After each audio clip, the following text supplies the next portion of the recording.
Hey everybody, how are you? Listening to the gallery, who's in the right in the background, where we left the mix off.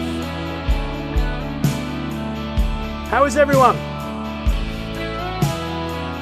So this is where we left the mix off the other day, but I'd like to talk about some mixing, but also let's have a little bit of a Q&A. Now we've got multiple things going here just for the schnizzle of it. So if you've got questions, let's start with some questions. How is everybody? Are you all healthy and happy? Is my hair crazy enough to be just a discussion on my hair today? I didn't shave, so maybe I should have shaved this morning. How are you all?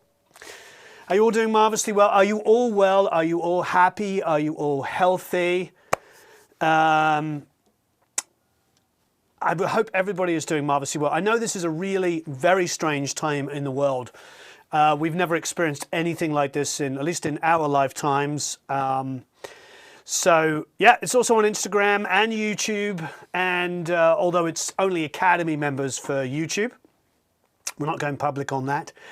And try another way of going live on your broadcast, it says there. Anyway, how are you all? How is everybody? Tyler says, hope I'm doing marvelously well. Alex says, all good. Hi, Siddharth. How are you? Love the show. Thank you ever so much. More time for music making. That is very true, yes. That is very, very true indeed. I'm trying to adjust some of these camera angles here. Darko says, healthy so far. Davis says he's not stuck at home, but he's safe at home. Oh, I see. Yes, a more positive way of looking at it. Magnus, you're not healthy. Are you okay? How is everybody? Ronald says he's good. Let's talk about recording. Let's talk about mixing. Mark Peacock. I'm good, says Siddharth. Peter Souse is watching. Greetings from Weymouth in Massachusetts. I am good. Thank you, everybody who's asking about me. Hadley George, how are you? Hi, Brian. Hello there in Canada. Jonas says, I'm better. Had a fever 6 days, but lasted a week now. They're marvelous. Good. I think you are good in this bad times. Producer used to get to spend a self-quarantine. Yes, exactly. I mean, a lot of it hasn't changed for me. I am still, you know, in my studio working. So not a huge amount has necessarily changed. Sheila says they're good. We're all good. Families are all good here. Darko says he's good. Phil's good. Ross, all good here. Hope you're all doing well. Oh, look, so Shane does want to talk about my hair. Yay! Let's talk about the hair. Okay, so anybody, who's your favorite self-producing musician? Probably at the moment Butch Walker. Wouldn't it be Butch Walker? Because he's obviously an insanely talented producer and songwriter, but he's also incredibly talented on his own as well. So yeah, Butch I think pretty much takes the lead there as a talented singer, songwriter, producer, everything. Really good. Hello there in Preston. Hi. Thank you. I'm glad I look marvelously well. Good in the Magdalene Islands. Greetings from South Africa. Hello there in South Africa. Family are doing well. Thank you ever so much, Maureen. Oh, hi there in Nigeria. Hi, Fred. Good in San Antonio. Analog Joker says, I'm good, but can't say the same for his mixes. Yes. Oh, yes. Butcher's new album and new stuff is great. And I love what he did with Green Day. I love that new album. Has everybody heard that? It's really, you know, Green Day, it's like a really left of center, great. Chad Blake's mixing is insanely good. If you haven't checked out the new Green Day album, go check it out. He did an amazing, amazing job. Jonas Frank said he finished 4 Plap Produced Like a Pro mixes today. Wow. Hey, Alexi. You went live in the middle of another S1 mix down, so you were hiding behind my mix window. Oh, okay. So this is fun. Waves is awesome, says Slipknot Rules. Do you like breakfast sandwiches? I suppose so. Hi from Argentina. Any music related questions here? Hanging in the streets of Laredo. Not all healthy health club closed. Baking macaroons. Yep. Mark Becker says the Green Day album is awesome. It is pretty amazing. Great work there, Butch Walker. Greetings from Austria and Chad Blake, just incredible. My favorite recorded at home album was David Gray's White Ladder. Yeah, that's a great album. Hey Rob in Manchester. Everybody loves the new Green Day record. Alex Common. Hey Alex, how are you? So ask me some questions. I mean, basically what we've been doing, and for those who can see it, Eric can flick to the screen as well. We've been working on some more of the Green Day record, Who's in the Right. The question is, have you all downloaded it? Eric, can you post in the comments of the Instagram, and the Facebook a link to the multi-tracks for those of you that have not downloaded this song? This is the Gallery's Who's in the Right.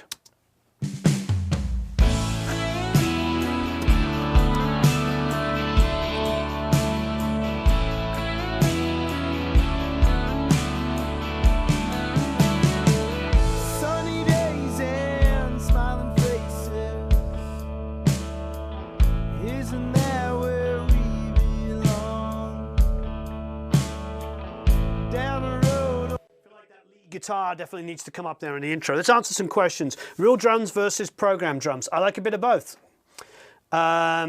Should you cut out bad frequencies from tracks before you start to mix? I mean, I think that's part of the whole process. Cut out those low mids as you're mixing that you find are building up. It's very typical for that to happen. I think as far as real drums versus program drums, the number one reason why I like using a real drummer, the number one reason is that you're bringing another creative force in there.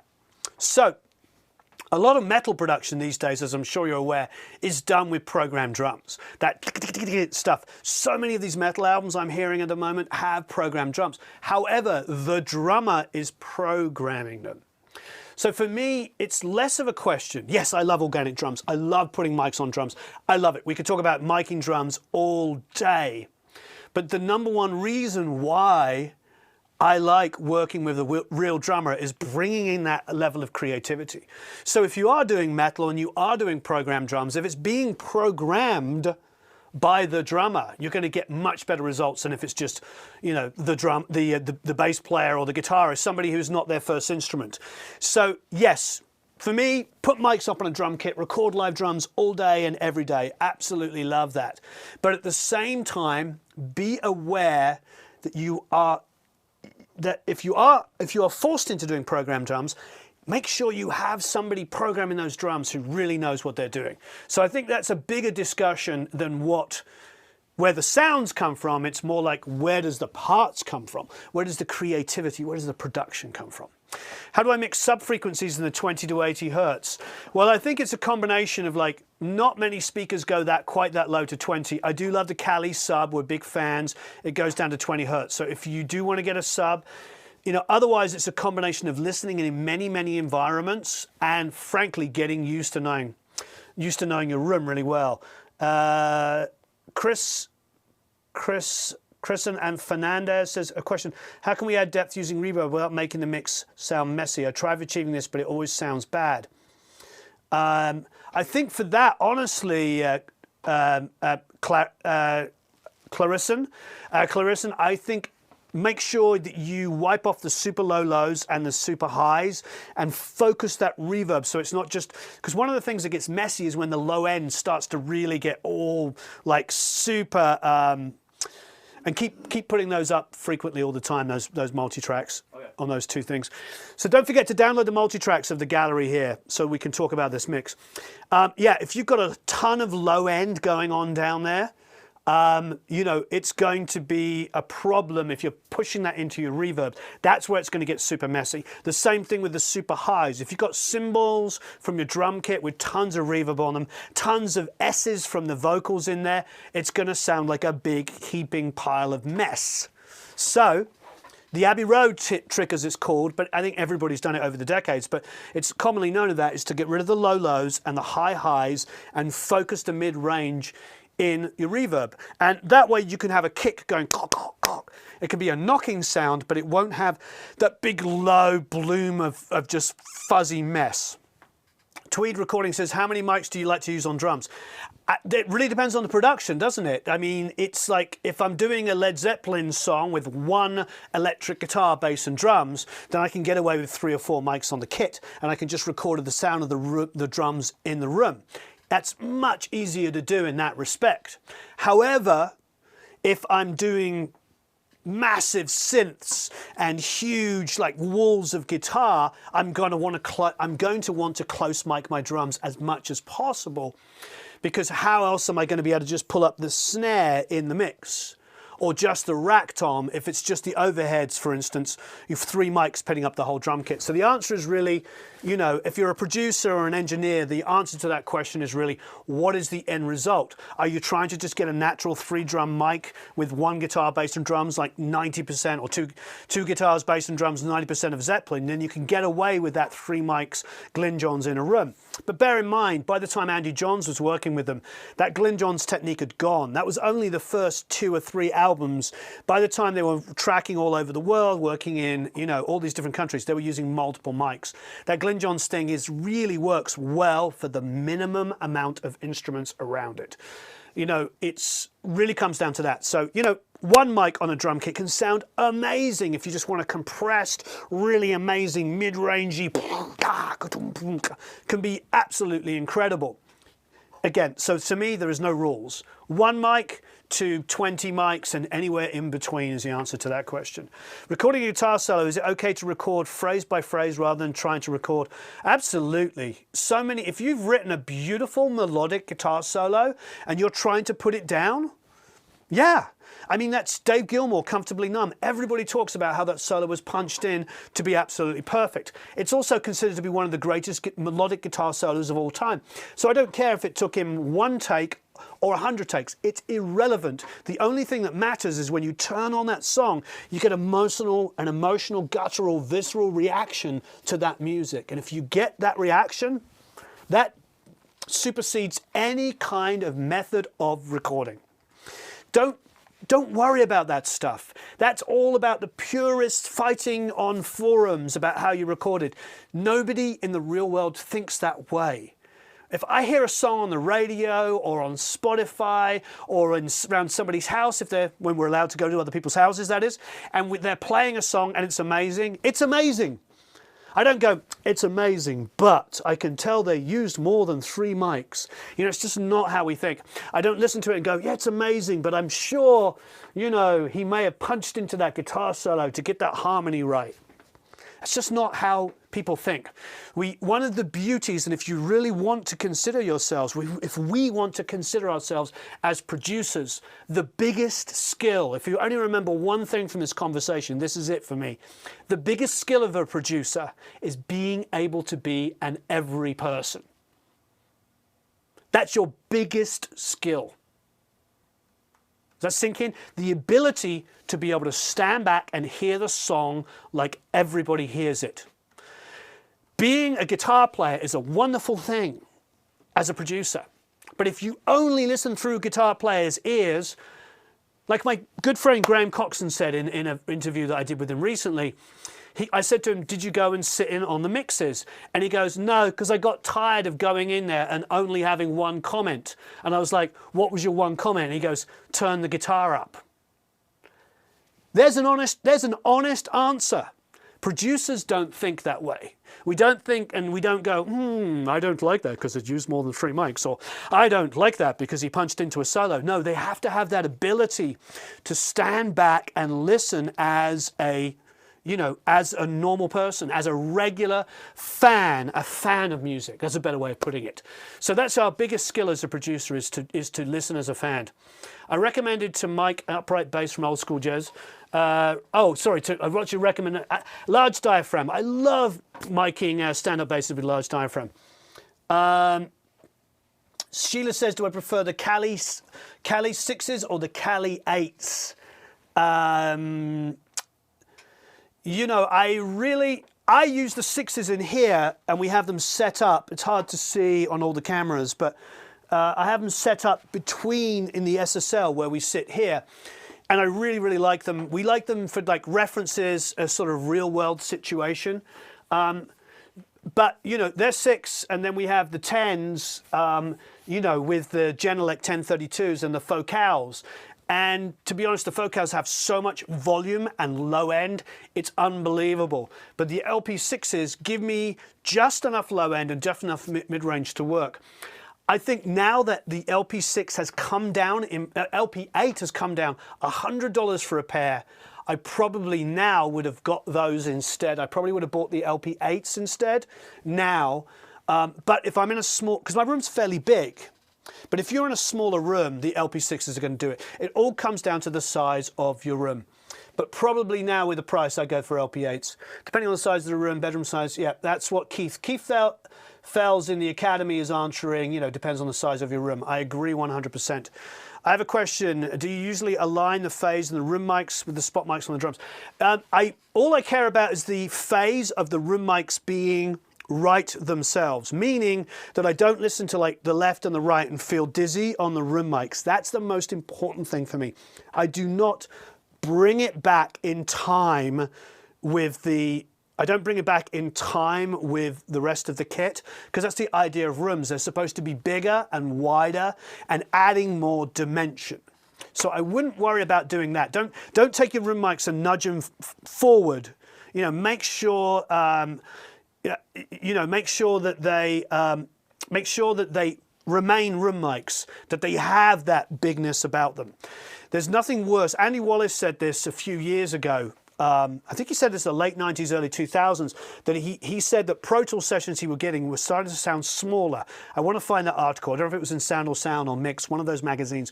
And he said now that everything was perfectly in time, where a 1 used to be crang, now it was like click, click, click. You know, where it used to be, because if everything is aligned perfectly, I'm not talking about phase, but transients, the 1 no longer is this wide kind of like kick and bass and guitars going crah. It just becomes like every transient perfectly aligned becomes small. So room mics do that for your drums.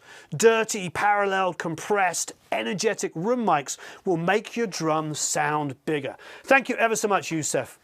Hello there in Syria. Keep safe, my friend. Quick question, driving me insane. Would you record an entire mix through a single console on a VST in the box, or use different compressors per channels, guitars, drum set to make the entire mix glue? I like having variety, but at the same time, if you've got really good plugins, like I love the Mac DSP analog channel. If you've got that, you could put that on every channel of the mix. There's a lot of really good companies that do stuff like that. So, you know, I tend to favor, as you know, I tend to favor Mac DSP. I have a lot of Waves plugins that are pretty much on all of my mixes. You know, we're moving into using some UAD stuff. You're going to start seeing some of that stuff coming up soon. Then there's some favorites of ours, like the MJUC, the Klanghelm. We love Baby Audio. There's a lot of new stuff coming out that adds glue and dirt and girth to your mixes. You know, the I Love NY, the parallel compressor that Baby Audio have, is pretty fantastic. You know, there's so many really, really good plugins. So I think you can experiment. What I like about the plugins that we're name checking here is they're all inexpensive. You know, the Baby Audio and the Klanghelm are both in the low dollars. The Klanghelm in particular, I think, is still 27 bucks. And every pro I know that I've ever told about it now uses them and absolutely loves them. So you don't have to spend a fortune. And remember, your DAW, forgetting all these external plugins, your DAW is going to come with a lot of really, really good plugins. All right, back to the Academy. What questions do we have? As a metal drummer, I hate sample drums. Mind you, I have a 7-piece kit with 2 bass drums. That's great. I live in Vegas, so to remind me what the basement is, I don't see. If there's any questions in the Academy, please ask. Okay, so back to the Facebook and Instagram. How do you like the Audix DP5s on the drums? I like Audix mics on drums. We've always get really great results with the Audix. They're fantastic. Do I sometimes have vocalists in the studio who would have trouble tracking with headphones?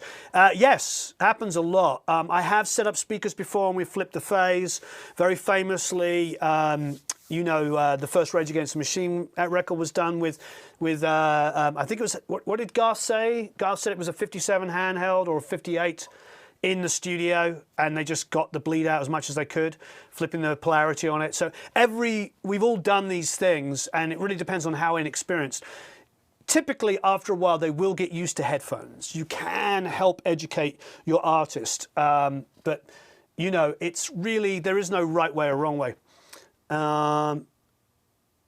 What do I think of the low-cost Atom speakers? I've tried them. I've tried them. You know, with the lower-cost German speakers, I'm a huge fan of Eve Audio. I like the product and I like the people. We have some Eve speakers, and we're really, really, really into them.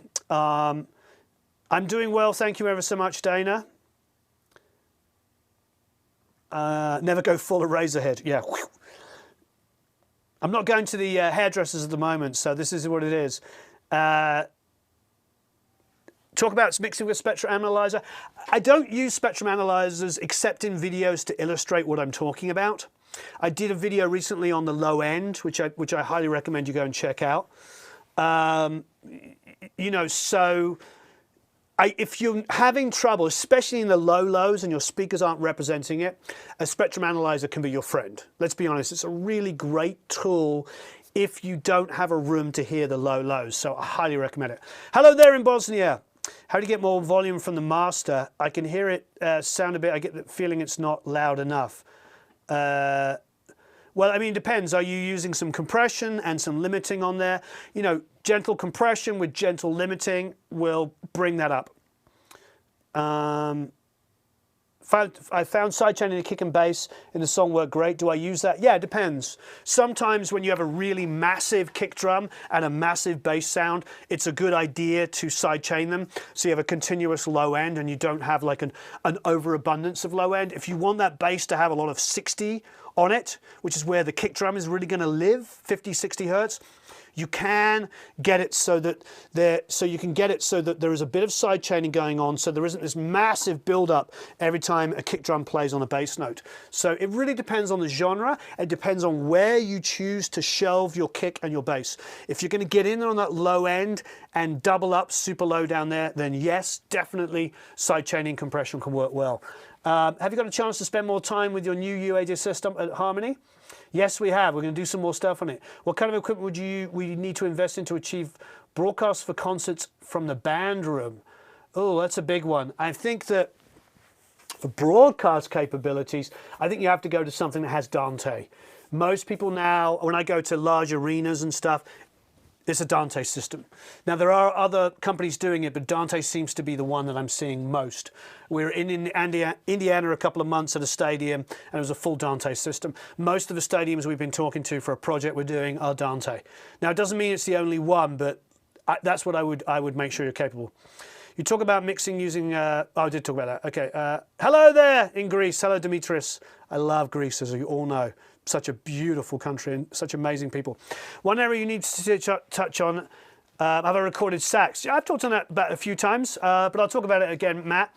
It depends on the sax player. So when I recorded, say, Tom Scott, you know, is one of the most famous sax players in the world. When I recorded Tom, we actually used a small diaphragm condenser, which sounds insane. However, he had amazing technique and wanted that small diaphragm and loved it. However, it really comes down to the player. I wouldn't put a ribbon microphone up on a young, or not necessarily young, but inexpensive player who might blow it out. You have to really be aware of who you're recording. If they're inexperienced in the studio, you know, you've got to make sure that you're not asking for trouble. So when you've got younger players, I tend to go with dynamic microphones. Not even young, inexperienced players who've never recorded that much. I go for a dynamic microphone in those situations because I don't want to blow out the mic. However, it's really up to you guys. You know, there's no right way or wrong way, you know, because you can get a good sound from everything. Ribbons sound incredible on saxophone if you've got a player that knows how to work a ribbon. If they know how to work that mic, you can get that air But please be aware that there is no one size fits all when it comes to recording sax. We have done 4 or 5 videos on recording horns and stuff. If you look up Matt Brownlee and Brent Fisher on our channel, you'll find a few, and there's another one coming up soon. Please, can you explain more flipping polarity for removing the bleed? Okay, great question, Rob. So I've done choirs. When I did EQ techniques for mixing sax, be careful with the 2K, it can get really abrasive. So maybe using a dynamic EQ or a multiband around the mid-range at 2K works really, really well. And please like and share and all those kind of good things. Those of you on Facebook and Instagram, if you could like it, that would mean a lot. And share it, please. So getting back to the other question. So when I did choir, for those of you that know some of my recordings, I've done 3 cover versions of Happy Christmas, War Is Over. And the first one I did with the Fray. The second one I did with Daniel Powter, and the last one I did with Damien McGinty. 3 different versions and 3 different keys. And when I did the kids' choirs on those, I did them all the same way. Actually, it's not entirely true. The first time I did it in the Palms in Las Vegas, and we were able to get like 7 or 8 sets of headphones in there, and that was just enough for the kids, and we double tracked them. That was when it was for the Fray. When we did the one with the one for Daniel, is like he wanted to do it with his kids' school. So we went to his kids' school and we placed a pair of speakers in the room facing the kids, and then we had microphones, a balloon line in front of the kids as well, so a little further with the speakers coming from back. So we actually put the balloon line, we didn't use figure of 8, we put it into cardioid. So it's a balloon line kind of technique with the mics like this. Does that make sense to everybody? So facing the kids, so only the front of the microphones was picking up, so we didn't get the speakers. However, there was going to be bleed, so this is what you do. You record the kids singing along with the speakers. You set all your gain, structure and everything. You record them, 3 or 4 takes, whatever you want to do. Then they clear the room. You don't touch anything. You don't move the mics. You don't change the level of the speakers. You don't change the gain, and you record the music again.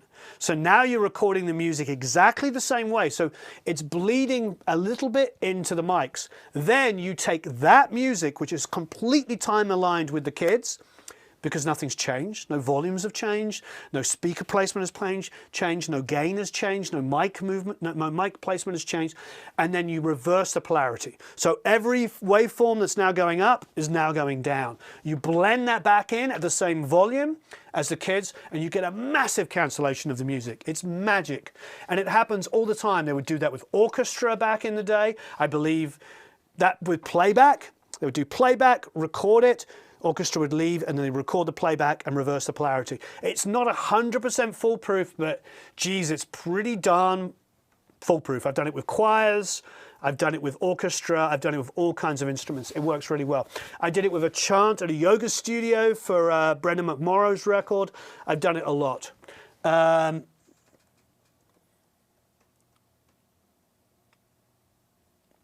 Dave says, you've said that you sometimes add a touch of sample drums to real drums. What is the reason for that? Well, I think it's in those kind of situations where maybe you have a softer drum sound and the music is starting to get super, super aggressive, and you've got like a biff, biff kind of snare, and I just start putting in something a little bit more ringy and aggressive. That works really, really well. Just like bring it in ever so lightly. You know what I mean? Would you worth getting Waves Gold package on sale? Yeah. Definitely. I think as long as you have in your arsenal the MV2, always under our videos, by the way, is links to MV2 and R-Bass. Those two I can't live without. They're on every mix. How am I? I'm really good. Thank you ever so much. I don't use Trigger 2. I use Addictive when I do have to add them, or I tab through the transients to put them in manually. How many mics do you use for drums in a small room? It really depends. Hey, Loot Tropper. Great, downloading the tracks now. Keep putting them up, Eric, for those of you who haven't downloaded. Hey, Matt Graham, what's your favorite setup for tracking heavy guitar from a mic, a cab, and a high gain amp? You know, I still go mainly with a 57. You know, we were just interviewing, and go back and check it out. We were just interviewing Mike Plotnikoff, who's done more heavy records that have sold than anybody I can think of. He's still mainly a 57 guy. So it's just an industry standard. Now, there is the Fredman technique with the 257s as well, which is really interesting. What's your number one trick for EQing strings? I tend to find, Brent, that I'm adding high end more than anything else and removing low rumble. If I'm going to do anything on strings, it's removing low rumble that's not necessary, that's mudding up the mix. High end, just to add air on there, so like the 10, 12K and above, just a gentle lift. So just like this, nice curve at the top. And then maybe some low mids at about 350, just a little tiny tuck if it starts to feel like it's really building up in the track. But that's the order I do it in. Get rid of the low rumble, bit of air on the top, and then maybe some low mids cuts. It really depends on how they sit in the track. Hey, Nate. Hello there in Belgium, Nathan. Jörg likes my hair. Hello, Dan. Afternoon. Hello there, Jamie in Canada. Carola says, recently bought a C314 mic for voice, but I'm a little jaded whether I like it on my voice. Would you recommend trying it to work or reselling it for an SM7B?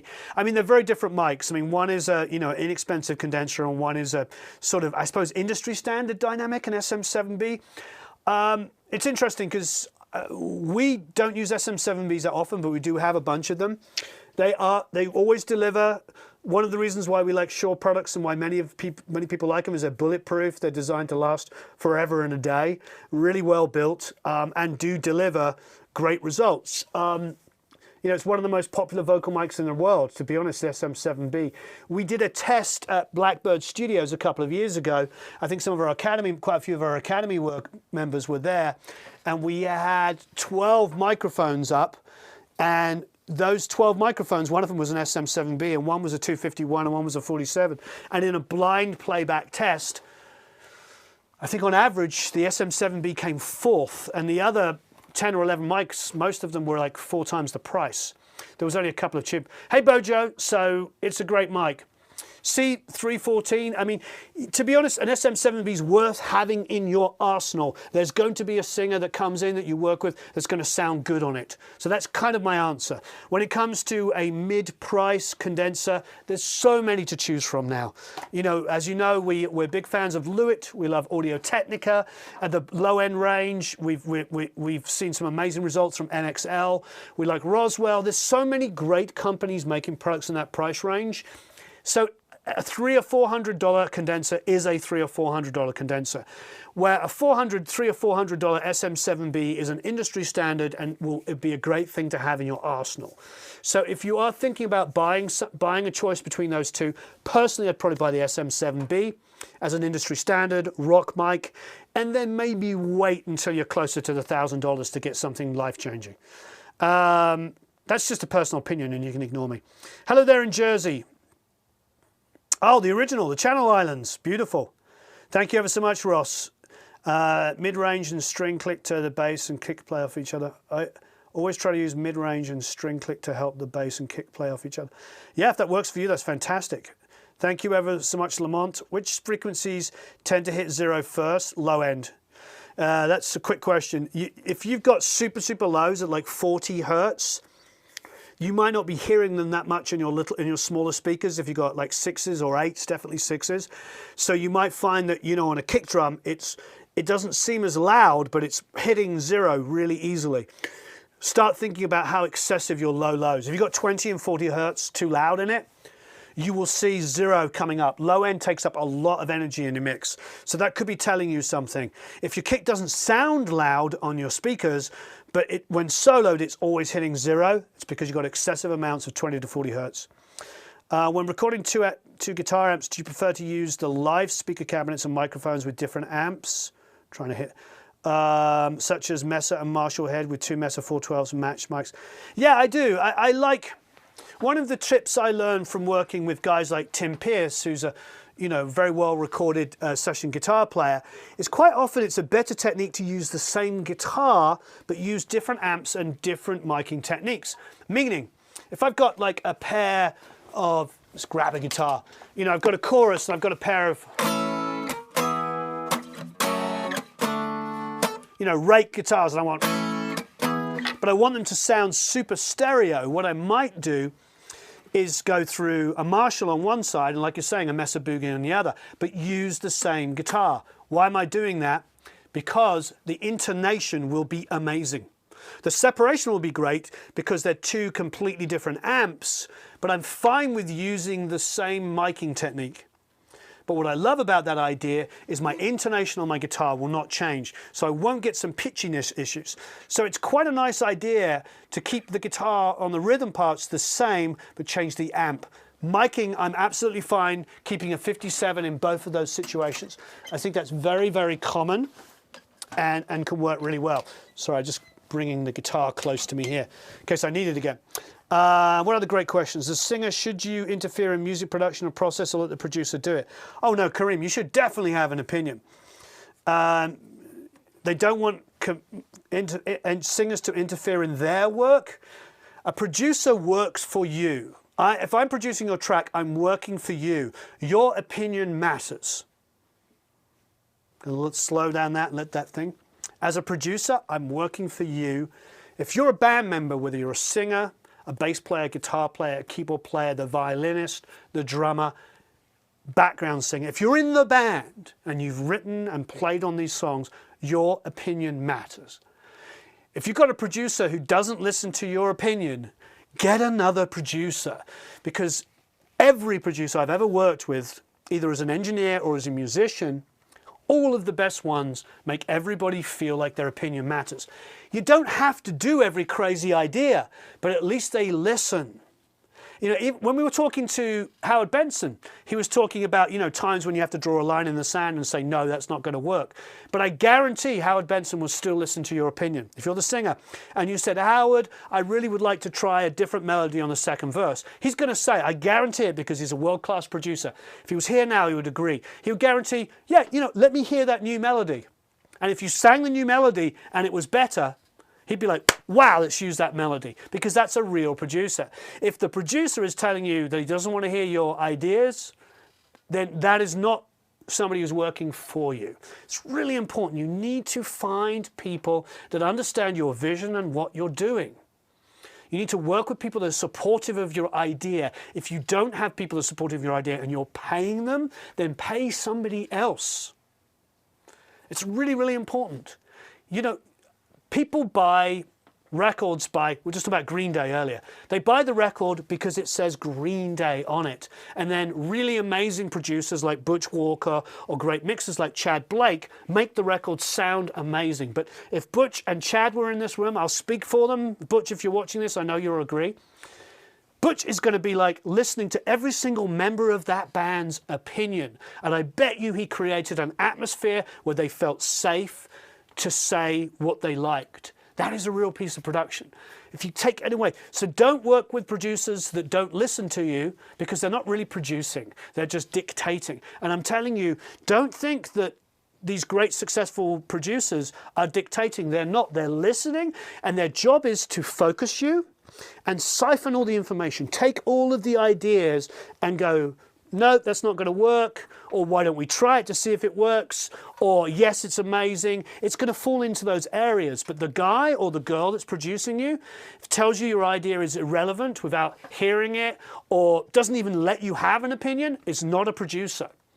I've never worked with any producer who's worth their salt who's like that. So don't worry about that. If your producer is not letting you have an opinion, then he's not your producer. It's a really big deal. And I find that one of the issues is, and this is why I think producers gravitate towards that role, you know, it's a skill that you learn. But when you're up and coming, you probably have a handful of techniques that you know. Like, you know, you know how to edit drums, you know how to tune vocals, you know how to record things, you have certain guitar sounds or keyboard sounds or programming that you like to do. And then a guy like you says, hey, you know, Kareem, you know, you say, oh, I'd really like to hear a different keyboard sound here. And the producer's like, oh, huff, huff, huff, huff. You know why that's happening? Because they don't know anything else yet. They haven't experienced 25,000 ways of recording. The more I work in the business, the less I say, the more guidance I give and the creativity I try to bring out of an artist. You know, some artists I work with are just, I like Trevor Hall, doing his records was a real privilege. Working with Christina Holmes was a real privilege because they are super talented and you give them an environment to excel. And that is a big deal.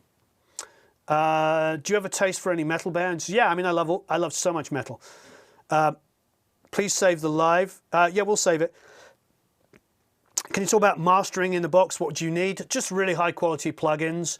If you're gonna stay in the box, then just make sure you use really good plugins for it. And only use coloration plugins if it's needed. A great mastering engineer will try to preserve the sound of it, but obviously if the mix is completely sterile and you feel like you need to do fun things to it, then don't go to that first. Don't go to saturation when mastering. Don't go to tape emulations when mastering. Go to that if the mastering needs it. None of the great people like Piper, if Piper was on this call, Ferguson, she's fantastic. She's really talented. She would not be using tape and saturation plugins unless she felt like it needed it. And that's what great, you know, Kim Rosen, Warren Sokol, Gavin, Ruben, you know, over at Lurson Mask, Adam Ayen, none of those, Bob Ludwig, none of them are reaching for super high colored plugins or even hardware. They're only reaching for that to solve issues. So if you're starting to master, remember, start with a less is more approach, just getting the volume up, getting the balance, getting it consistent, solving maybe a couple of moments of low end, going out of control, maybe a bit of de-essing. Think that way as a mastering engineer. Don't go for heavy-handed, like sledgehammer techniques on a mix to master it unless they really, really need it. And sometimes it's worth having a conversation with your client about this before you get into it. Hello there in Denmark. When you set up a Nashville axe, do you use the other side of the string set on another guitar? Yes, exactly. So on our Nashville tuning, which is, oh, it's over there. Give me a second, I'll grab it.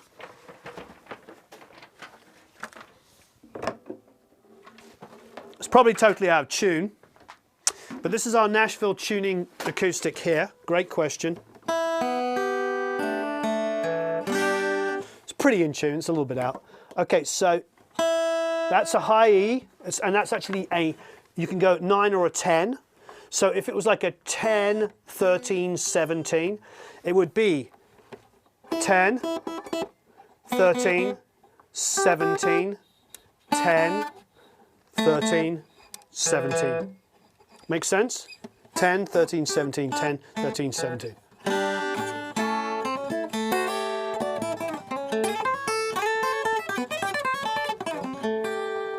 It's quite amazing.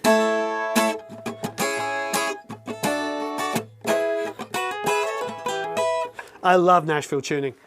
And when I was in Nashville, Lowell, who works at Blackbird, who's absolutely fantastic. And for those of you coming to the Blackbird masterclass in July, where everybody's fairly confident that that's going to be fine. You know, July will be back to some kind of normalcy. But for those of you coming out there, you know, when I asked him, he said, no, we don't call it Nashville tuning, we call it high tuning. Which makes sense when you're in Nashville. Okay. I'm trying to find the question. Trying to find Kier.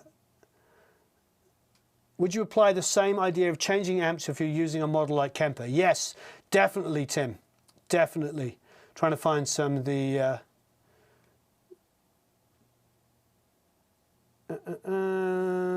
trying to find some questions in the Academy here.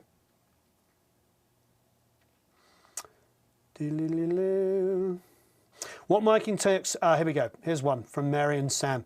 What miking techniques would work for blues song with a 63 Strat as we're going for the sound of Dave Edmunds and Phil Spector? Interesting.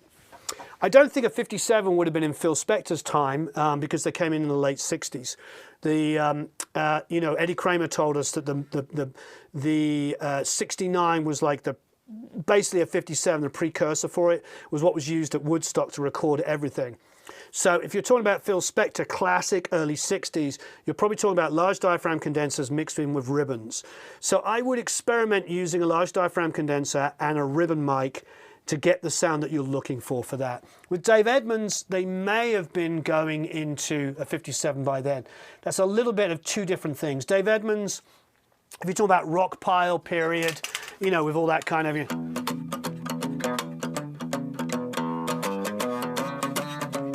all that rock pile period Dave Edmunds, then I'd probably go 57 and maybe large diaphragm condenser. But if you're talking about Spector, I would probably stick with large diaphragm and ribbon.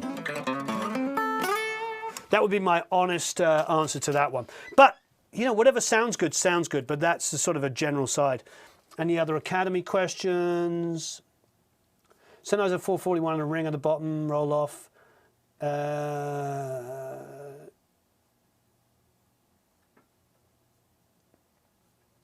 Trying to remember the 441. I think one is music and one is voice.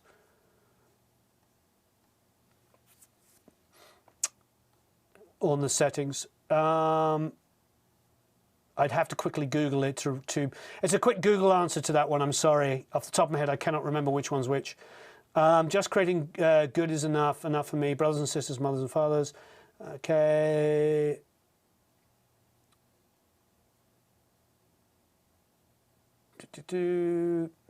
Artists get 3 things, bring live in studio. Closed back headphones, in-ear monitors, stage 1, rolls, engineer. Okay, looks like the Academy's having its own discussion there, so I was just looking for questions there. Okay, do you record, have I ever recorded drums with 2 mics? Yeah, all the time. Do one over the top, so it picks up the whole kit, and one in front of the kick. Pull back a few feet. 2 mics can sound absolutely phenomenal. Like stacking guitars? Yep, can be amazing. What speeds inside of your computer would you buy to keep up with the recording bands? I mean, we have an old Mac cheese grater. We just upgraded the RAM to as powerful as we could get. You usually talk about low cutting to achieve clean and punchy mixes. What about high shelving? Do you use it in some tracks to get a brighter mix? Absolutely, yeah. Yeah, with electric guitars, I don't see any need for anything above 6 or 7K. Definitely 7. Hard time getting the bass distorted guitar to gel together. Any recommendations? I think it's like, it depends on what you're recording, but electric guitars, I tend to boost at about 150 to 200 and then cut immediately. So there's more low end at a 150 to 200, like a nice big lump of low end in there. You know, I don't mean like huge boost, but just a boost, but then immediately cut it. And then the bass is sitting at about 110 to 80, boosted a little bit. And that seems to glue the two things together. Is it necessary to always add triggered drum samples to your mixes? No, it really depends on the genre and the song. Sometimes I have samples, sometimes I don't. Sometimes I have a little bit, sometimes I have a lot. Really depends on the mix, the recording I'm given, or whether I recorded it myself. Do you mix with subtle compression and limiting on the master, then remove it for mastering? No, great question, John. I keep that on because if I'm mixing through it, it becomes part of the mix. And I tend to find if you're mixing with subtle compression and limiting on, and then you turn it off and send it to a mastering engineer, they then struggle to get where you were at. Don't give them a square blob, but then you shouldn't be mixing with a square blob. You should just be getting it there to just tame it. Richmondite here. Are you Richmondite, as in London Richmond, or Virginia Richmond? Thank you ever so much, Craig, in Ireland. Have I used 122? Oh yeah, Arroyo 122 on horns. Yep. I think the V, the tube one, the valve one, would be amazing. But you have to have a player who's not going to go right up to it and blow into it and destroy your ribbon. It's just what I'm saying. It's less of a what is the best thing as what is the right thing. You know, the best thing is the most expensive, beautiful condenser microphone on everything. If you had a choice and somebody said, here are 100 U47s and 67s, use them on everything, you'd be like, oh, of course you would. You'd love it. You'd mic everything with it. But you're not going to put a Marshall stack and a 47 on it, a Marshall stack completely wound up, every single thing on 10, and expect it to last. And you're certainly not going to put an RCA ribbon mic on there with the same situation. So it's always a case of like, it's a compromise to get the best results. Do you mix through Pultex and SSL comp? Yep, I do. Do you always have the same setting? Sometimes, yeah, because the low lows on the kick are always going to be in the 60 area that I want to boost, and the high end at 10 or 12k, I'm always going to want to have a little bit of air. Have I tried a 58 on sax? Yeah, 100 times. Sometimes, especially with live, I've done so many live recordings. I was thinking about this the other day. One of the ways to build your resume, record a lot of stuff live. How do you make a virtual instrument should sound more natural and organic, says Mark Becker. I'm fighting with virtual brass section at the moment that sounds a bit sterile and hard. Okay, so what I would do, Mark, is I would take a delay, super fast delay, and that's not in time, wipe off all the top end, wipe off the low lows, so it's just a bit kind of muddy, even maybe distort it, and then take 2 or 3 of them at different times. So it's kind of like every bap is like blah, blah, and blend it in, different delays at different times. Then even experiment with pitching them all very, very slightly. These delays that are dirty and not super bright, and that will add a randomness to it. And then don't be afraid to send those dirty, weird pitch delays to a reverb and bring them up around the saxes. And that will end up making things feel a little random. Do you think about taking samples from vinyls? I mean, I love that. If you can do it, do it. Hello there, and hello there in Slovenia. Hello there in northern Michigan, T-Bone. Mike from Sweden. If you get drum files to mix and some of the drums sounds bad, how do you solve this? Do you use a plugin? Yeah, I mean, great question, Mike. Honestly, that's where sometimes samples just have to come in. If you don't have the ability to get them to replay it, and frankly, you don't have the time to wait for them to do that, that's where you end up using samples. Any mixer will tell you that. It's about the result. If the result is amazing, that's all that matters. You can then have a fight on the forums when somebody tells you you shouldn't use the drum sample. But if the record happens to be selling 1 million copies, then great. You know what I mean? It's all about the results. Hi in Uganda. What was your first job? How did you get your first job as a music producer? The way that I always say, I found an artist I wanted to work with and said I would work with them for free. My first productions were all done for free, and then they were done for cheap, and then they were done finally for a decent amount of money. The reality is like that's how I got people to work with me. I went up, I held my hand out at gigs and said, I love your band, can I do a song with you? And they said yes. And maybe I got 20 no's before I got a yes, but it's fine, I put myself out. And to be honest, I know that I seem like this brash, confident guy. Heck no. When I was a teenager in early 20s, probably even up to about 32 years old, I was really super shy and not outgoing at all. I was not the outgoing guy. This is born out of necessity, and to run a business and feed a family, I've learned these skills of communication. So if I can do it, you all can. You know, I talk about this a lot. You know, I did not come from a wealthy family. I grew up in a nice area where people spoke nicely and had a great education in a regular comprehensive. I went to a really nice school that was free for where you lived, that was lots of really good kids went to, and I had a great education with great smart people. There was a level of intelligence in my area, but not me personally. I had no wonga, no money. My father was an artist. He was a painter. He was a sculptor. He was amazing. And there was 5 of us, 3 kids and my parents, in a house that was 654 square feet, and it was a bungalow. It was a bungalow, 654 square feet, and you know, it was fine. My brother was 10 years younger than me. We shared a room. My sister slept in a box room, a closet, and they managed to get a little bed in it, and the bed was only big enough for the closet. That was how we lived. I didn't feel poor because my dad loved art and architecture and music, and so and literature. My house was filled with music. It was filled with art. You know what I mean? It's like I didn't feel poor, even though we were technically poor. So upbringing, all of that stuff is all about your education and how your parents, you know, open up the world to you. So for me, it's like all of what we're talking about here is, you know, when it comes to like building your career, it's about getting in there, holding out your hand. Even if you have to write an email for 4 days until you get the email response the way you want it to be, it's about building your confidence by doing. You don't get confident by just saying, I want to be confident. You build confidence by going, I am going to learn and train myself.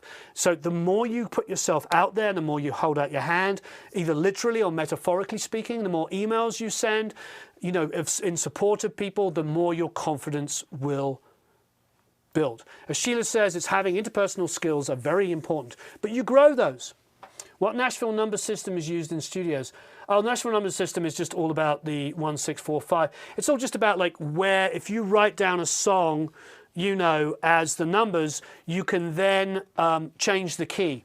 So if I'm in A and we do the good old fashioned 6 chord is F sharp minor, 4 chord is D, 1 chord is A, and the 5 chord is E. If I write that down as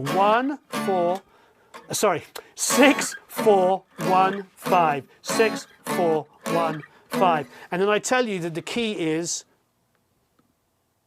G.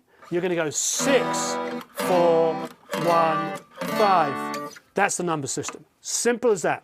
6, 4, 1, 5, 6, 4, 1, 5, 6, 4, 1, 5.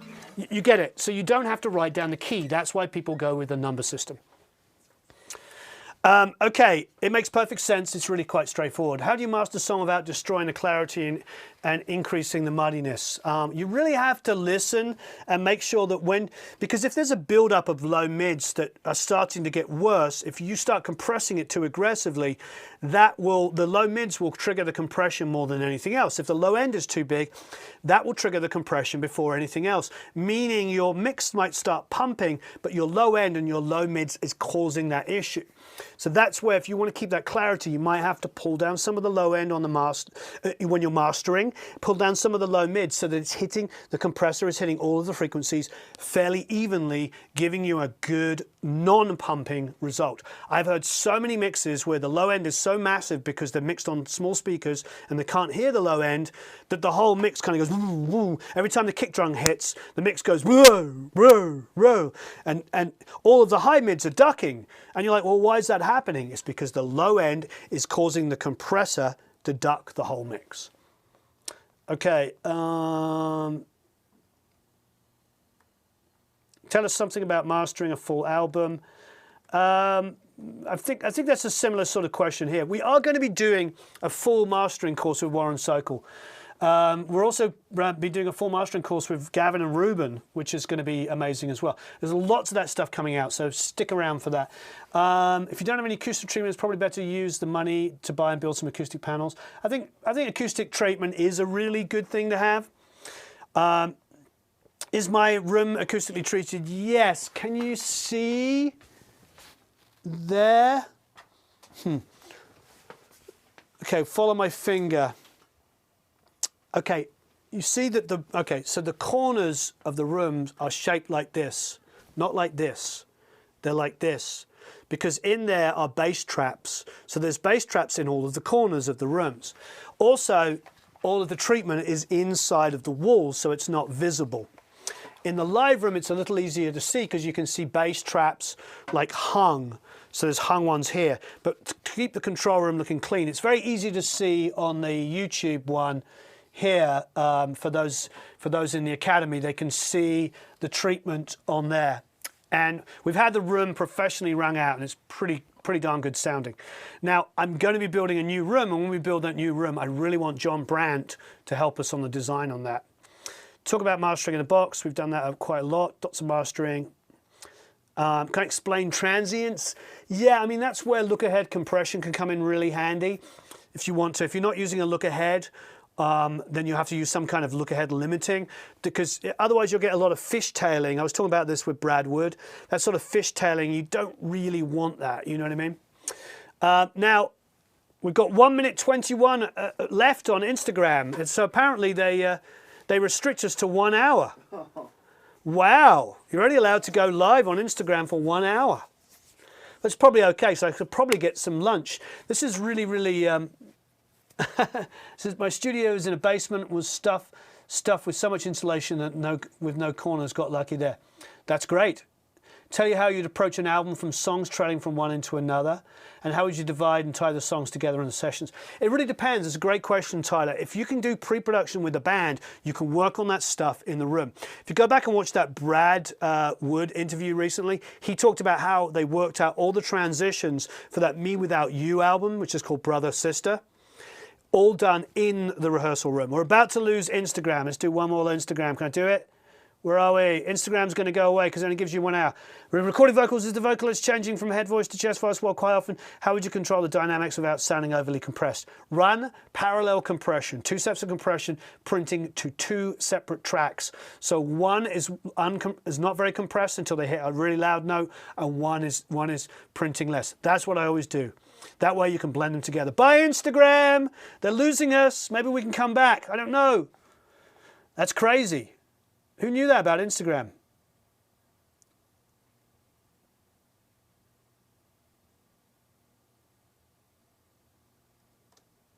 Share to story.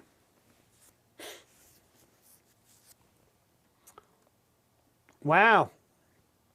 We lost Instagram. I love how it just counted down. Like, this is how much time you have left. The vertical lines in the parametric EQ plugin, what are those lines for? Vertical lines in the EQ plugin. I don't know, parametric, I don't know which one's those. Sorry, Hassan, I don't know unless I know exactly which one you're looking at. Can you talk about the different mentalities between writing songs, recording your own demos, and then developing to full songs with production techniques and arrangement? I mean, that's such a huge, huge question because, you know, it really comes down to too many different things to go through in 1 second. I mean, really, you know, when I'm writing, I like to record as I'm going. You know, if I'm writing a song,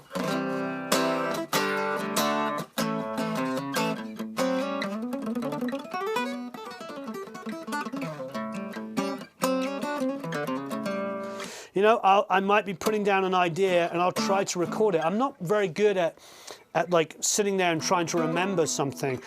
I'll memo it, but I think for me, you know, if I was writing a solo album now, I'd literally say, take a week off and write a solo album. You know, not write a whole album, but write songs for a solo album.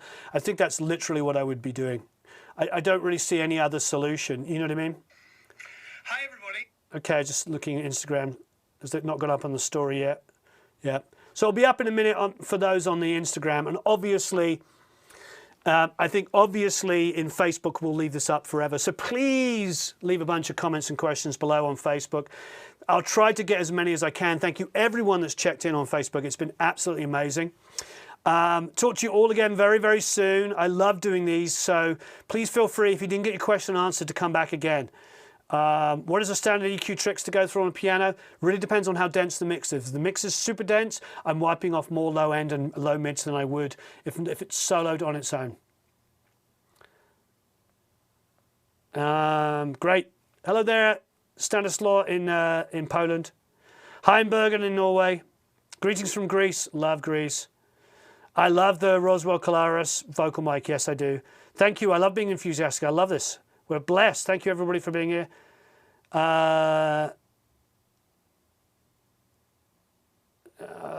Yeah, SE Electronics, great company. Fellow Brit in Canada, pre for an SM7. Tend to go with 1073 or 312s. Pros and cons with Kemper.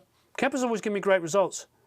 I personally like using mics on amps and with them as well, and coming up with some unusual sounds. Can you talk about EQ on a mix bus for rock music? Yeah, I'm still always going to push 60 and 10 to 12K. Not really going to change that for rock. All right, thank you everybody on Facebook. I really appreciate it. Have a marvelous time recording and mixing. Please leave us a bunch of comments and questions underneath and we'll try to get them as well. And next time I come back on Facebook, you know, save your question and I'll if you want, remember your question I meant, and we will answer it then. Please hit that like button and share. I really appreciate all of your time. Have a marvelous time recording and mixing. Bye. Wow, Academy peeps. That was a crazy idea, wasn't it? That was rather insanely crazy. Oddly enough, didn't see any announcements on Instagram. Yeah, I don't know how that works. I don't know how that works. I would have thought they would announce that I'm going live, but I don't know, DJ. Will I come back on Instagram? Yeah, I will, but not today. You know, because we've got to get on and make some videos for the week. But I wanted to make sure I pause back just for the Plap Academy here. That was kind of a fun thing to do. Definitely a little bit more work than I anticipated. Yeah, the questions were good, Alex. Yeah, there were some good ones. Facebook seems to have some good questions. I feel like there's a lot of people, you know, that follow us on Facebook that are super smart, like your good selves. Yeah, I really enjoyed that. That was a lot of fun. Multitasking.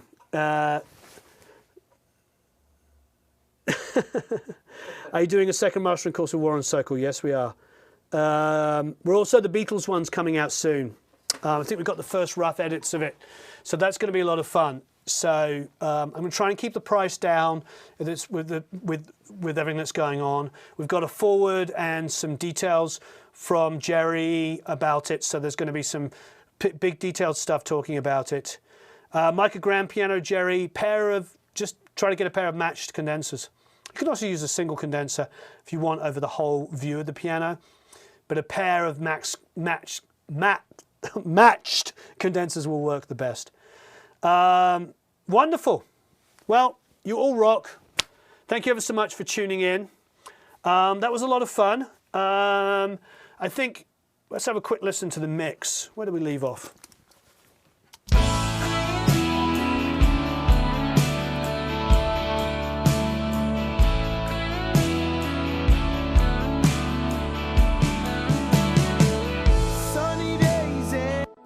Pretty cool. I do think we need to bring up those guitars, lead guitars a little bit.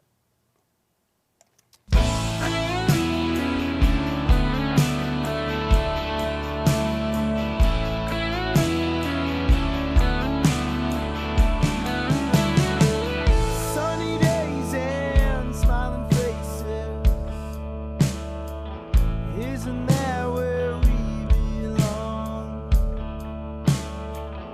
Down the road on the old. Damn, this mix sounds great. The vocal's not there yet because we haven't got to it, but I love the drum sounds. No samples were harmed in the making of this drum sound. Sunny days and smiling faces. Isn't that where we belong?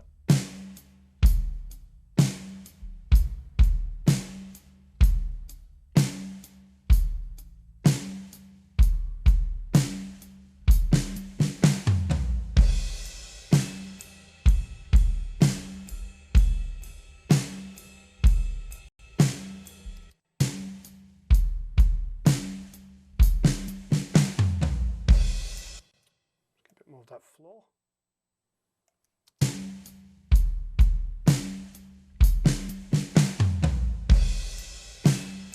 Nice.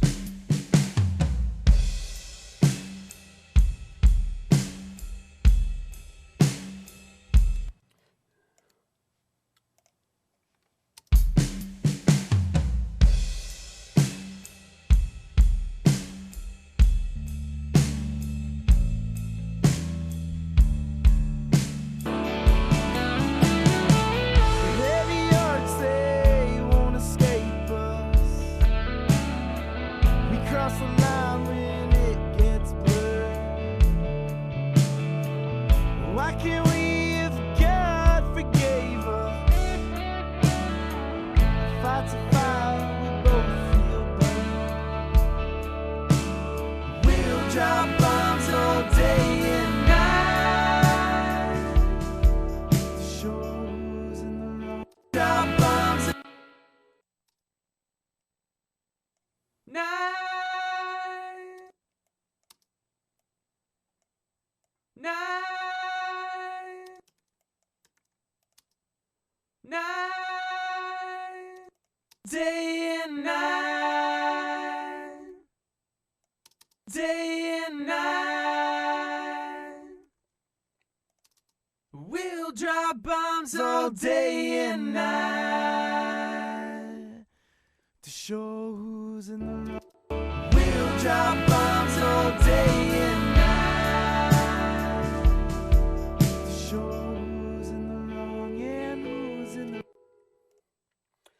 The story of the song, I think it's one of those things of like a young guy, you know, I think he was 21 or 22 when he wrote it, kind of frustrated with, you know, countries always being at war.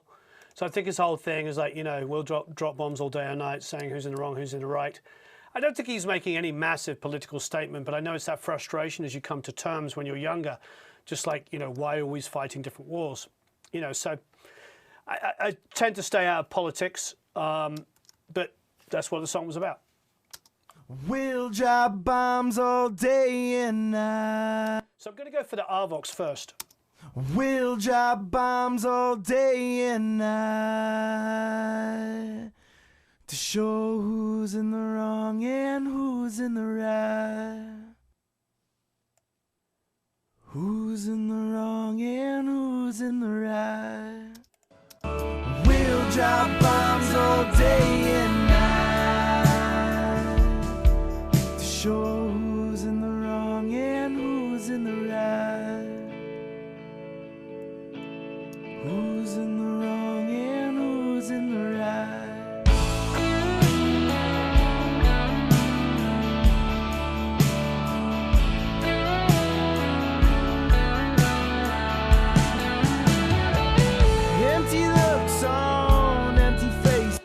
This drum kit, believe it or not, was a Ludwig Vistalite. Yep, my kit was a Ludwig Vistalite. I think there's actually a photo of this session somewhere. It's my Ludwig Supraphonic and a Ludwig Vistalite. Empty looks on empty faces, with something stolen from my soul, seeking gold in foreign places, never failed to sup its store. Once again we raise our voices, give us what we're looking for. The world's a product of our choices. Will we choose to stop this war? We'll drop bombs all day and night to show who's in the wrong and who's in the right. Who's in the wrong and who's in the right. Oh! Whoa! Okay, Mr. Get background vocals. And who's in the right.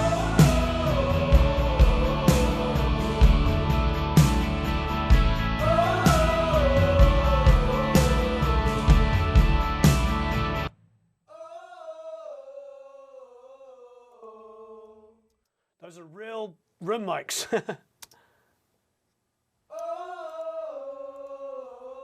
So the same drum mics, they're the close rooms and the far mics.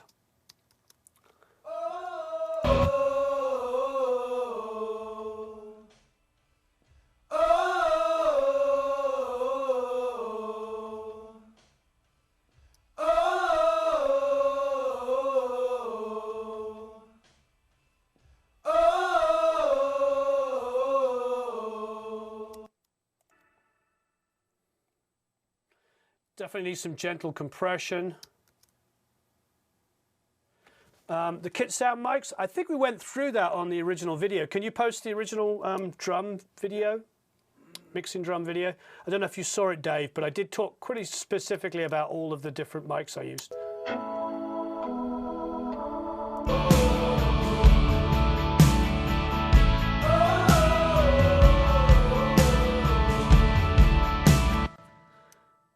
I'm very tempted to do individual compression on these.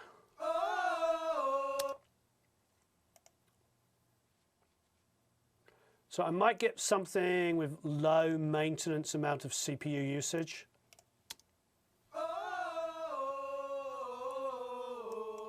Speed up the release time a bit.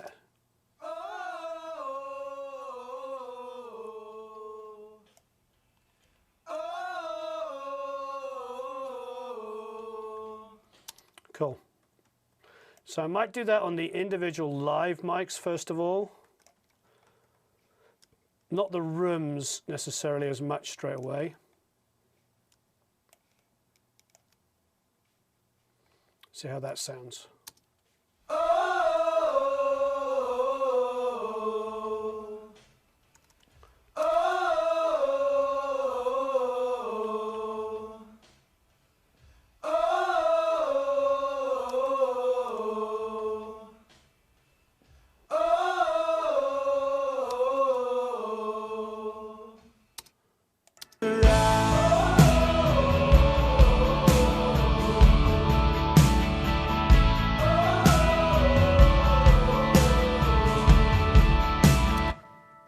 Cool. Now maybe we'll have to do it on the rooms as well because that last note's just dying out a little bit. So let's just copy this down to this room mic. I am trying to do this individually. I might do it as a group afterwards. Mike, I'm doing it individually because I'm going to treat them ever so slightly differently. But it's kind of a catch-22 because I could do both.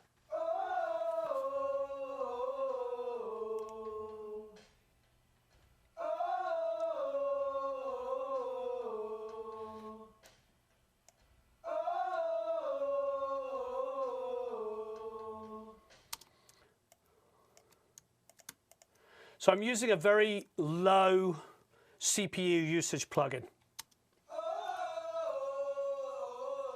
You see here, I need to apply a different kind of set of compression.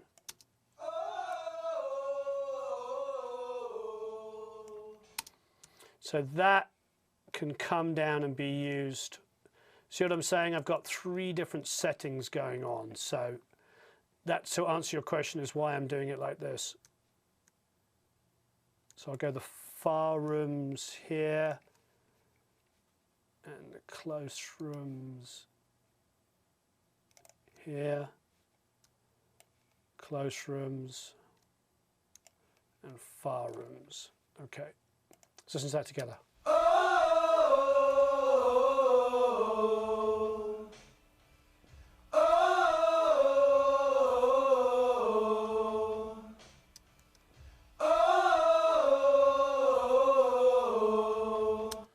Cool.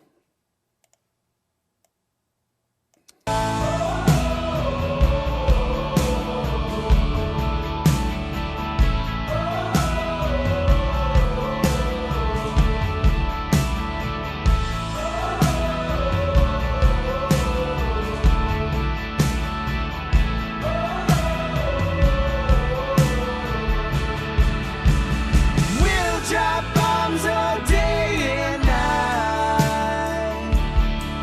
until the other one's down and out of sight. It seems we can't move on without a fight.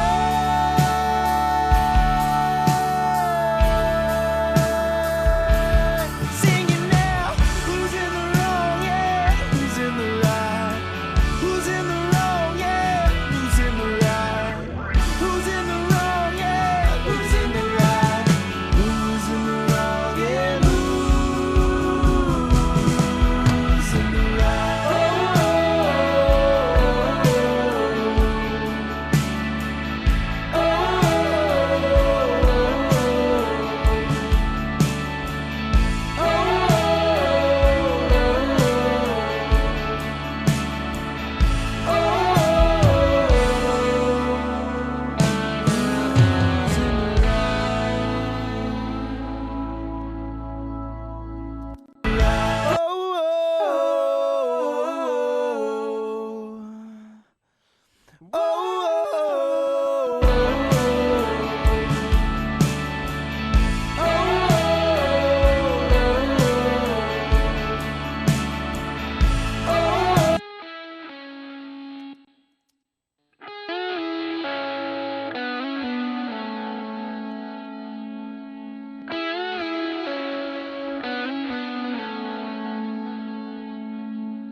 I'm very tempted on this crazy Bob Clearmountain plugin here to go and grab Leap Wings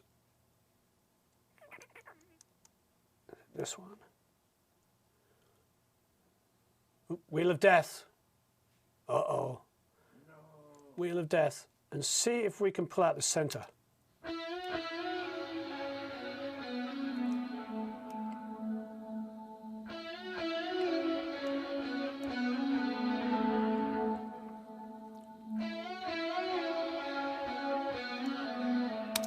Then put the main lead down the middle.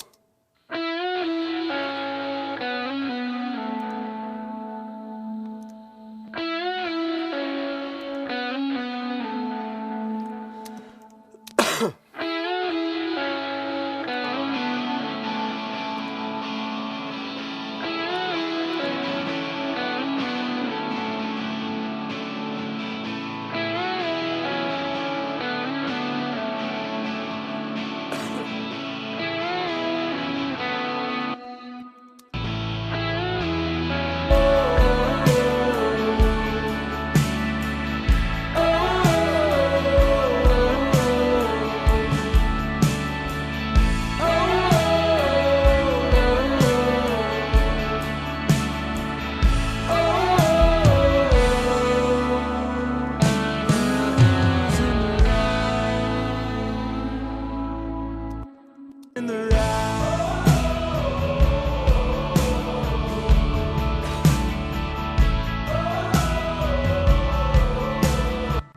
DJ, you think there's something off with those vocals? No, I mean, that's very deliberate to have that kind of like, whoa, to make it sound like a chant as opposed to like perfectly sung harmonies. No, I think I love this. In fact, in some ways, I keep thinking it might be a little bit too perfect.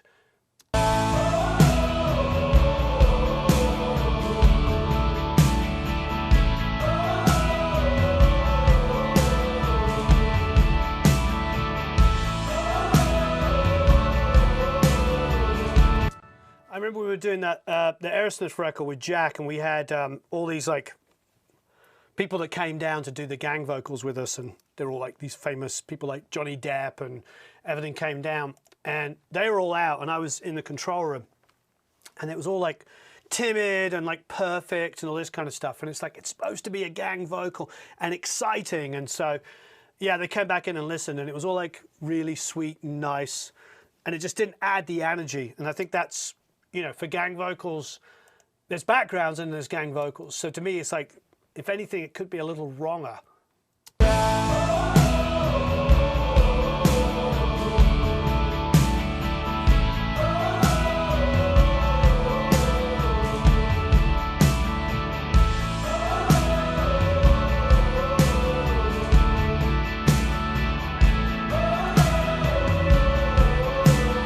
Oh, I'm definitely going to put verb on the backgrounds, the gang vocal as well.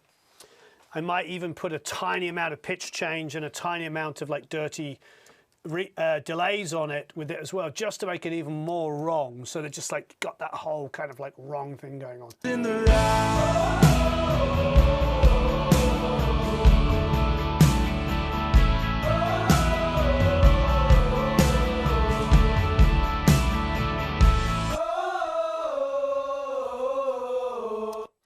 I want to decide whether I'm going to, what I'm going to do is I'm going to do a double whammy here. I'm going to find the cheapest, quickest plug-in to do high passing on each individual ones, because they're going to be affecting the way the compressor's working as well, like we were talking about on the live chat, you know, yeah, the wrongifier. So let's go to the cheapest. What's the most basic one we have? Again, I'm still going to do this on individual tracks before bussing them together, which you don't have to do, but I'm going to do. So.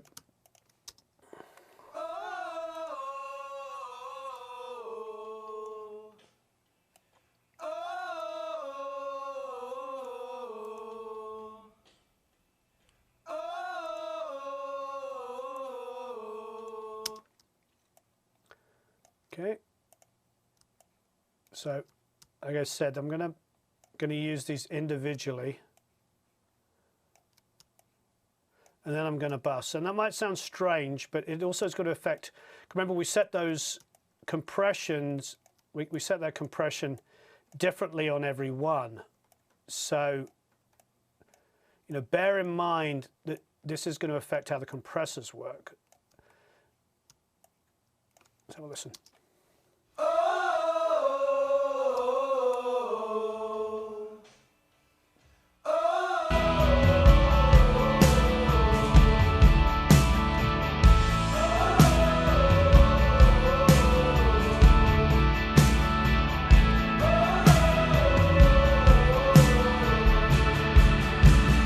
We'll drop bombs.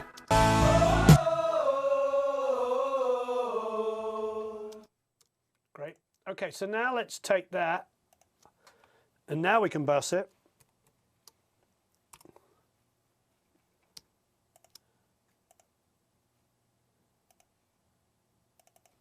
So we'll call it gang vox sub. Oh, dub. That gang vox dub. Okay, and it's going to be interesting because we could do it all on the channel or not. I think maybe go for a Mac DSP, just an analog channel first.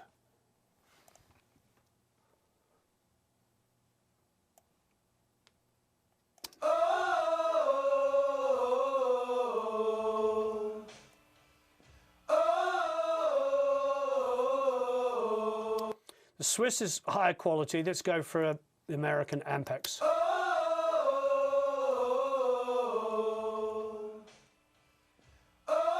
Let's go to 7 ips, 7.5 ips.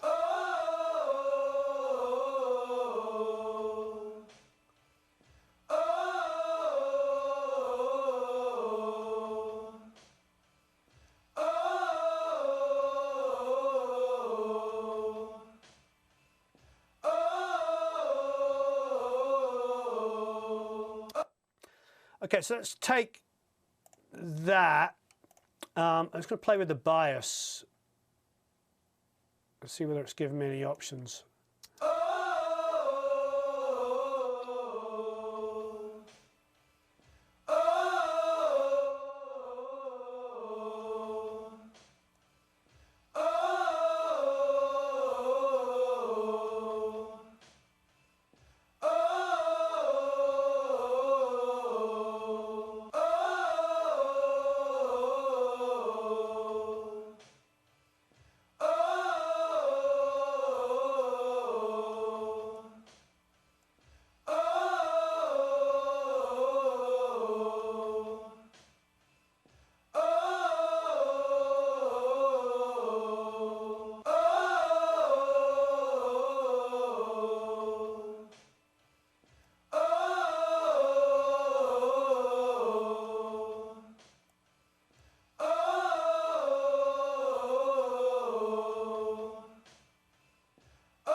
It's interesting. I prefer the 30 ips now, just to see if I can go to modern.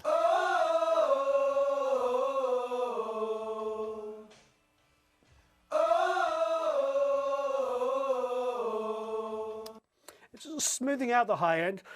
I'm not entirely sure I'm sold on it at the moment, but let's just keep it on. Let's go to the J37 just for schnitz and schniggles.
Sounds so Beatles.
saturation's interesting, isn't it? Because I crank the saturation here. In the track, doesn't bother you as much. As soon as you go to solo, you're like, oh no, it's too much saturation.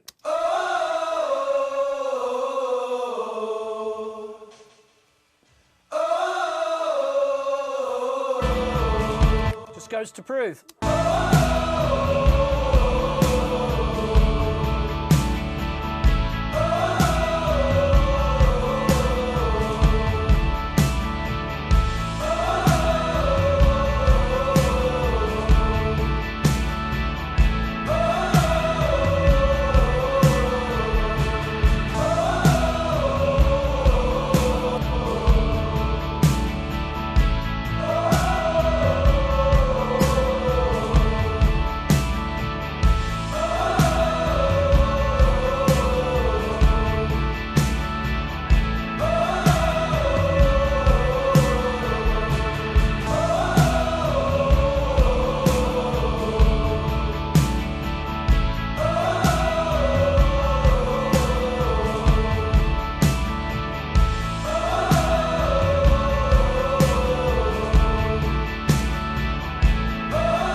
All right. The wrong and who's in the right? Who's in the wrong and who's in the right?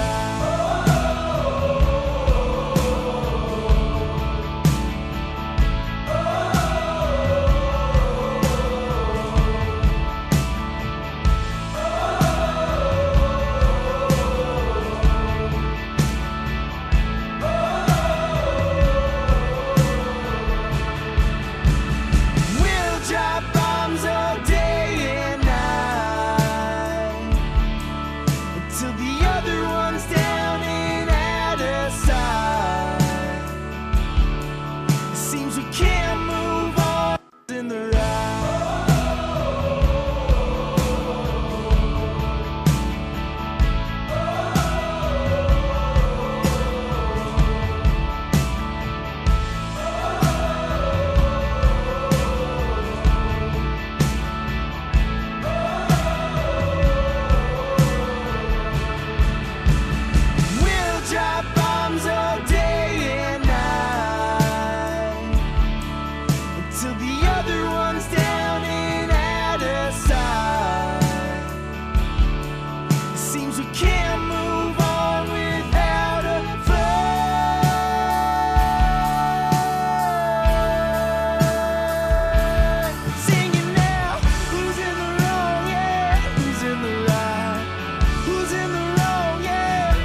Yeah, I think all of those ideas that you were suggesting can all work. You could parallel compress it, you could add delays, reverbs and stuff.